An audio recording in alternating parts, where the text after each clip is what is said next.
Hello friends, it's Kristie Marcotte. In today's video, I'll be using Scrapbook.com's Birthday Animals Rub-On set.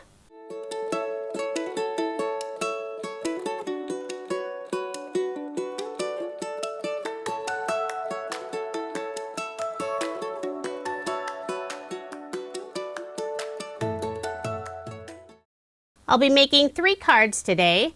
I'm using the Birthday Animals Rub-On set, lots of really cute animal images. I also have Scrapbook.com's brand new charming paper pad. This is the A2 size. I love the beautiful colors and designs in this collection. And for sentiments, I'll be using the Birthday Banners Shape die set. One of the cards I will be using another rub-on set. When I first recorded this video, I was only planning on doing 1 card, so you will see my Workspace mat change color here after the first card. I'll also be wearing a different nail polish color after this first card. For card number 1, I'll be adding the sentiment Celebrate. I cut out the background banner piece from some white cardstock, and for the letters, I used some of the pattern paper in the charming paper pad. The blue is a tone-on-tone pattern and the green is a solid that's part of the paper pad. I'm alternating the colors, starting with blue for the letter C. And one by one, I'll glue all of those letters onto that background banner piece. I'm using Scrapbook.com's Artis glue, and I have the ultra fine metal tip on my glue bottle. It's my favorite. Perfect for getting behind those small die cut pieces. I'm also using a pair of reverse tweezers to pick up those small letters. Makes it much easier to hold them and put the glue on the back. To help make sure I didn't lose all those letters after I cut them out, I had them stored in one of Scrapbook.com's stack and sort trays. This is the smaller size. I don't know how I crafted before the stack and sort trays. I have probably at least 10 or 12 of them, and there are times when I have videos prepped, I have a big stack of them sitting on my desk, just ready to record a video. I'll glue down the final letter E, and there's the sentiment all finished. I'll set that aside for now. Now I'll start working on the background, and I'll be ink blending just a little bit on the upper portion. I'm using Distress Oxide Tumbled Glass ink color. And I have one of Scrapbook.com's blending brushes. This is the small size. Scrapbook.com has a variety of different sizes of blending brushes. The small is my favorite. I just think it's the perfect size. I'll have the color at the very top of this panel a little bit darker and gradually get lighter. I'm not worried about the very bottom since I will be covering it up with some pattern paper. I'm doing the inking on one of Scrapbook.com's white project grip mat. This was originally a 12 by 12 size. I trimmed off a portion of my mat, and I love using it for gluing items or doing a quick ink blending. It's super easy to clean, and that way I don't make a mess on my Workspace mat. Once I have that background all finished, I'll add a 3/4 inch strip of the yellow tone-on-tone pattern paper that's in the charming paper pad. And the adhesive I'm using is Scrapbook.com's Deluxe adhesive roller. I selected several rub-on images from the Birthday Animal set. I have this adorable critter, not sure if it's a hamster or a gerbil, but he's super cute and he's holding a yellow balloon. I'll remove the protective piece on the back side, add my little hamster on the right side of this panel, and I'll also be adding 2 of the present images and a stuffed bunny. Now I won't add the bunny down yet. The rub-on packs do include a popsicle stick, so you can use that to transfer the image onto your project, but you can also use your die cut machine.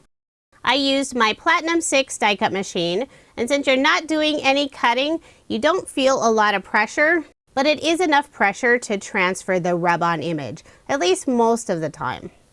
Now, unfortunately, it did not work out very well for me. I'm not sure if it's because I didn't wait long enough for the Distress Oxide ink to dry, or if it's because I have that extra layer with the yellow cardstock strip at the bottom.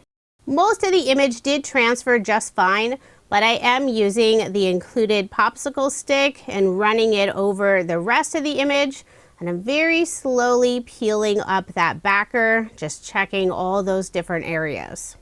Now, I did make a mistake for the two presents. I didn't trim them down close enough, so when I laid them together, ran them through the die cut machine, the very left side of the smaller present didn't transfer because it was covering some of the plastic area of the other present. But that's okay, I will be covering it up with the stuffed bunny image. For this first card, I made all kinds of mistakes with the rub-ons, but I think the finished card did turn out okay.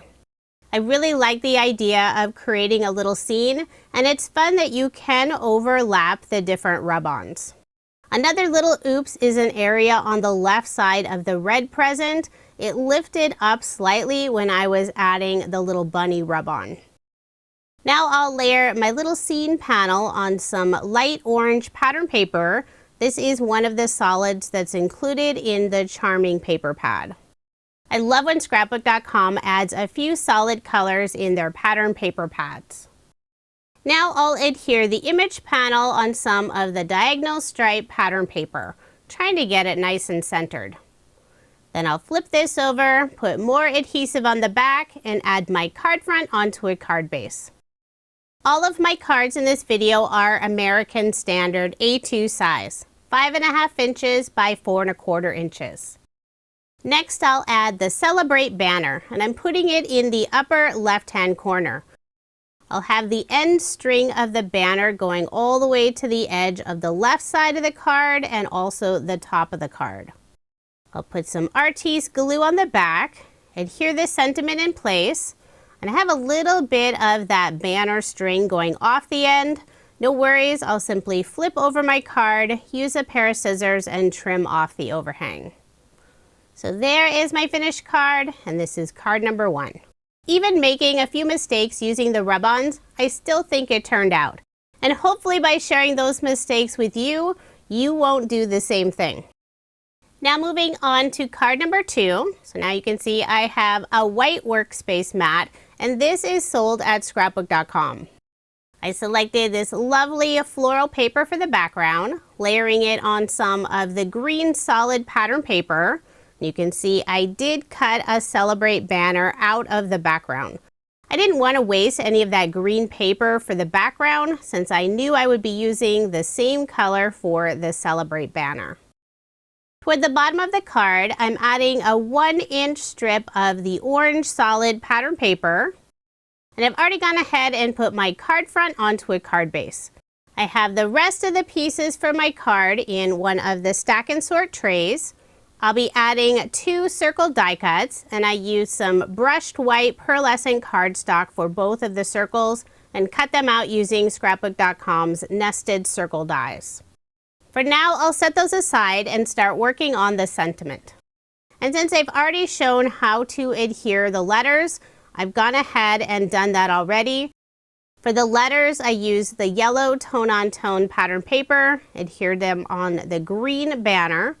I cut out a second sentiment banner piece from some gold mirror paper, and this is part of Scrapbook.com's Holographic Mirror paper pad. It's one of my favorites, and I use it all the time. I'll adhere the 2 banners together, creating a beautiful gold mirror drop shadow underneath. I will place a large acrylic block on top for some added weight while the glue dries. And I will let that sit for a few minutes. Now I'll start working on the rub-ons. For the larger image, I'm using this adorable girl squirrel, and she's holding a present behind her back. Super sweet. And look at that fluffy tail. To adhere this rub-on image, I'm using the included popsicle stick. And if you weren't aware, you can adhere the rub-on images on a pearlescent cardstock. The larger circle with the squirrel image I'll have on the right side, and I decided to trim off the very edge of that circle. I'll hold it up to my card front, flip it over, use a pair of scissors, and trim off the extra. When I adhere it down, it'll be flush on the right side. In the smaller circle, I'm adding a white and green present image. And I'll do the same thing using the popsicle stick to transfer the image onto the circle die cut. And I'll put this image on the left side. I'll hold the circle die cut in place, and I have the very end of the circle going off the edge of the card. I'll flip over my card, use my scissors, and trim off the overhang. Now that circle, or I guess it's a semicircle now, is flush on the very left side. Next, I'll adhere the sentiment. I'll put Artis glue on the back and adhere it at the top of the card. And I will place a large acrylic block on top for some added weight while the glue dries. I know it never looks like that block is sitting there very long, but I did let it sit for several minutes. I noticed one end of the banner was going off the edge of the card, so I did flip it over and trim off that tiny bit. Now I'll add the smaller circle image on the left side using some more Artis glue. For this squirrel image, I will be popping it up. I'm using Scrapbook.com's foam roll. This is the 1/4 inch size in the 1 millimeter thickness. I'll make sure to get good coverage so there isn't one area that sags, adding a small piece in the very center of the circle. I'll remove the release paper and adhere this sweet little squirrel image on the right side of the card. So there is my finished card, and this is card number 2. The little squirrel image is one of my favorites on the birthday animal rub-on set. Now moving on to card number 3. I selected several pattern papers from the Charming paper pad. I have the colorful polka dots for the background. I'll be layering it on some of the soft peach solid pattern paper. The polka dot panel is 3 7/8 of an inch by 5 1/8 of an inch. I'll put adhesive on the back and add my card front onto a card base. Next, I'll add a strip of striped paper on the left side. This piece is 2 inches by 4.5 inches. Before adding the yellow tone-on-tone piece, I will add a scrap piece of pattern paper on the right side where it goes off of that diagonal striped paper, and that'll help it stay at the same level. The yellow piece is 2 1/4 inches by 4 inches. I'm adding a sweet little mouse image, and she's standing in front of a cupcake. I think she's working on blowing out that candle. I've already transferred the mouse image on a white circle die cut, but I decided to add a little party hat on top. I selected the red and white party hat. So you can see how easy it is to layer a couple of rub-ons. For a sentiment, I'm using another rub-on set. This one's called Birthday Party, and there are lots of fun birthday sentiments included on this set. I'm using Let's Eat Cake, and I've already transferred the sentiment on some white pearlescent cardstock. I'll layer the sentiment on the same soft peach solid pattern paper. I'll be adhering the sentiment right underneath the circle die cut image. So first I'll adhere the circle. And I think I let my Artis glue sit out just a little bit too long. I needed to insert the pin in that metal tip. Always make sure to add that pin if you're not using the glue. Now that my Artis glue is flowing again, I'll put glue on the back of the circle image and adhere it in place. Before adding the sentiment piece, I will put some foam dimension just on the bottom portion of that sentiment using more of the 1 millimeter foam. On the top portion of the sentiment, I'm adding a scrap piece of white cardstock. And I will hold the sentiment up to the card, feel around to make sure I have it nice and level. Then I'll put glue on the back of the cardstock area, remove the release paper, and adhere the sentiment underneath the sweet little mouse image. And I'm shifting it slightly more on the right side. I want the very right side of the sentiment to go off of the yellow pattern paper.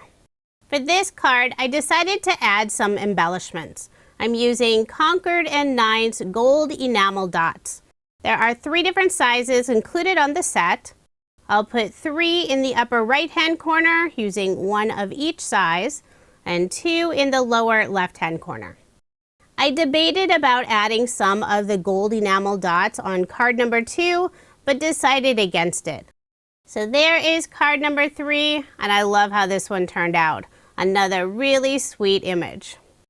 Now here's another look at the 3 cards I made using some new rub-ons and pattern paper from scrapbook.com.